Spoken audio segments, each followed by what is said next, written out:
Bon, ça caille un peu, 1700 mètres d'altitude. On rentre en Suisse, on démarre avec le Tessin. J'ai derrière moi un peu de brouillard, il fait un peu froid. Et premier fromage qu'on va découvrir au Tessin, un fromage qui est peut-être mon préféré, c'est l'Alpe Camadra, en route pour l'Alpe Camadra.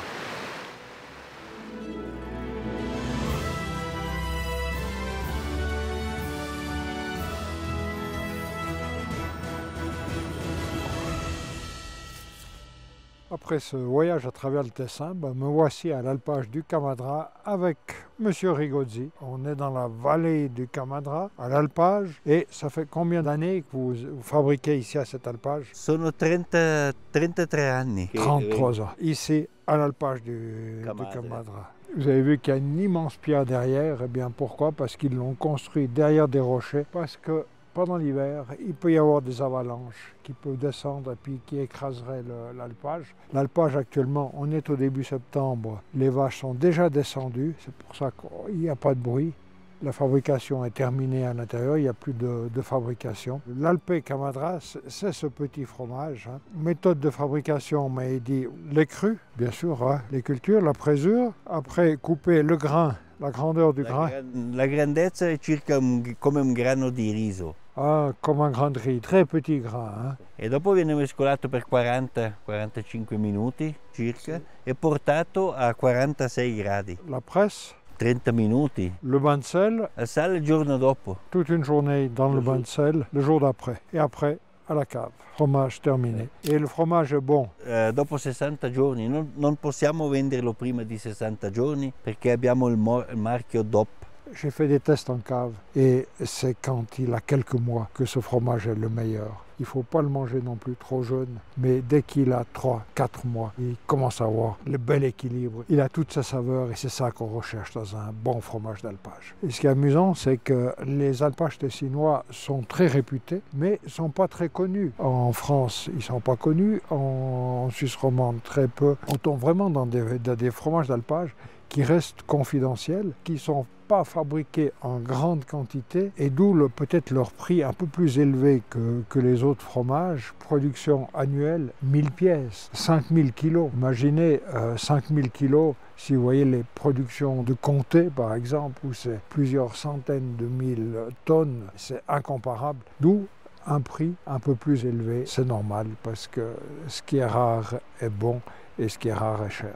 Ce fromage-là, il n'est pas connu, c'est pour ça que je voulais qu'il soit dans le calendrier, qu'on ait des surprises, qu'on puisse apprécier des choses qu'on ne connaît pas. On se trouve à 2000 mètres d'altitude et c'est vraiment l'endroit, le sommet où les vaches viennent. Quand on regarde l'herbe, d'abord, elle commence à être rare, il y a beaucoup de rochers et M. Rigozzi, l'alpage, il commence tout en bas. 400 metri e arriviamo a 2000 metri. De 1004 à 2000, mais à 2000, au mois de juin, il y a encore beaucoup de neige. C'è ancora tanta neve nel mese di giugno. Mais les vaches, elles sont toujours dehors, jour et nuit. Giorno e notte di fuori. Et il y a combien de vaches? 75. Ce qui fait combien de lait par jour? 16-17 di media per mucca. Plus on monte en alpage, ici à 2000, meilleure est l'herbe, meilleur sera le fromage. Et M. Rigozzi, ça fait 40 ans qu'il fabrique le fromage, 30 ans qu'il vient à l'alpage et maintenant il connaît bien son bétail. Le résultat, quand vous voyez cette région, quand vous voyez ces paysages, eh bien à nouveau,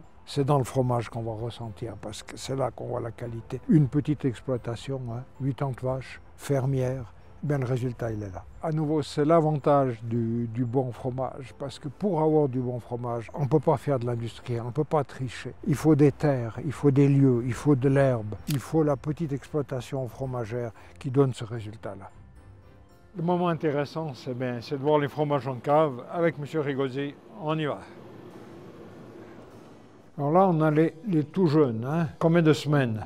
2 semaines. Ah, 2 semaines. C'est là qu'on va voir l'évolution de ces fromages. 2 semaines, il est jaune. Et puis petit à petit, un peu plus vieux, on a une couleur grise qui se développe. Et quand on touche les fromages, c'est toujours dur. Viene duro per il fatto della salamoia che va nella salamoia per prendere il sale e automaticamente viene un po' più duro. 24 heures dans le bain de sel, c'est comme ça qui lui donne le côté ferme, quoi. Et qu'est-ce qu'il y a d'autre sur le dessus marqué? Camadra.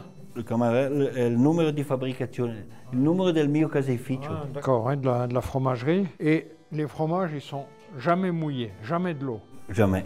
Jamais de l'eau. C'est vraiment étonnant parce que la plupart des fromages, nos fromages à raclette, les fromages en morgé, qu'est-ce qu'on fait? On veut garder beaucoup d'humidité déjà dedans, donc on les lave à l'eau régulièrement pour enlever les champignons indésirables et garder que le champignon de la morge. Et là, lui, il ne met jamais de l'eau. Même les plus jeunes, c'est toujours à sec. Donc il faut voir comment est-ce qu'il fait ça.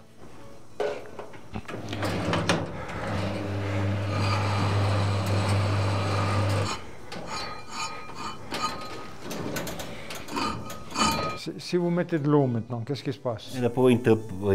Et là maintenant, combien de fois par mois, par semaine? Il primo tutti i giorni, ogni 2 giorni. Mais maintenant, là? Una semaine. Une fois par semaine?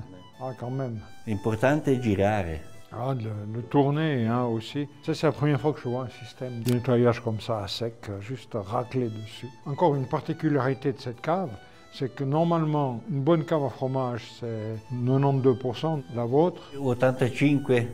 85. Sinon, il fa troppo muffa, no? Et pour les vieillir, c'est la bonne solution. Là, je me trouve dans la deuxième cave de la famille Rigozzi. Chaque jour de fabrication, c'est le premier jour, c'est le numéro 1, puis après un mois, ce sera le numéro 30. Et je voulais trouver le numéro 1, je crois qu'on l'a trouvé. Il est là. Ouais. Et ici, dans la petite cave, eh bien, il fait ça manuellement.